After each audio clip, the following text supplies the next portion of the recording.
Posible na ring tumaas ang presyo ng bigas at manok dahil sa mahal na langis. Ayon sa Agriculture Department, kung magkano aabutin yan sa pagtutok ni Bernadette Reyes. Mahigit 100 piso na ang kada litro ng gasolina at diesel. Kung magpapatuloy pa ang gulo sa Middle East at tumaas ang presyo ng krudo sa $200 per barrel, posibleng maapektuhan na rin ang presyo ng poultry products ayon sa Department of Agriculture. Sa kwenta ng DA, posibleng lumampas sa 300 pesos kada kilo ang manok. Ang pinakamalaki pong gagalaw dyan relative sa retail is yung chicken. From 200 pre-conflict, 200 pesos po per kilo, it will shoot up around 324 pesos per kilo po. Followed by the pork, particularly yung Kasim Iliam po. May mga indikasyon na raw ng pagtaas ng feeds. Some of our mga feeds na galing sa Middle East, yung wheat and fish, para sa ating poultry and livestock. Tatamaan yun dahil galing iba dyan sa Gulf area. So we're expecting increase in prices. Pero ayon sa United Broiler Raisers Association o UBRA, depende ang presyo ng manok sa supply at demand ng mga mamimili pero hindi raw siguro aabot sa higit sa 300 pesos.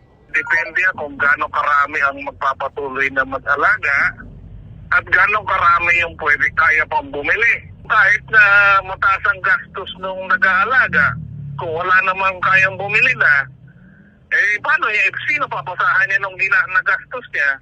Sa ngayon, stable pa ang presyo ng manok sa ilang palengke. Sa Marikina City Public Market, halimbawa, 150 pesos ang kada kilo ng sariwang manok.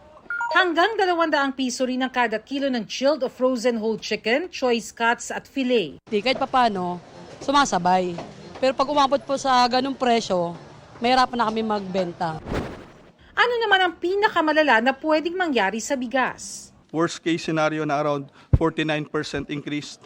From 45 to as high as 67 pesos po, well-milled rice per kilo. Noong March 9 o isang araw bago ang magkakasunod na mega oil price hike, nasa 33 pesos kada kilo ang pinakamababang presyo ng local regular milled rice. Pero ngayon ang pinakamababang presyo nasa 37 pesos na kada kilo. Pero mas malaki pa ang isinipa ng presyo ng imported rice na umaabot na ng hanggang 5 pesos kada kilo ang taas presyo. Mula nung dumating yung parang tamas ang presyo ng bigas, ng krudo din eh. Yun po kasi nga, siyempre yung pag-angkat mo dun sa isang lugar, talagang tumataas yung sa gas. Kaya tumataas din ng mga bigas. Ramdam na rin ang pagtaas ng presyo ng abono na inaangkat mula sa ibang bansa. Ginagamit po kasi ang gasolina o krudo sa mga makinarya, mga combine harvesters, mga sasakyan ginagamit po sa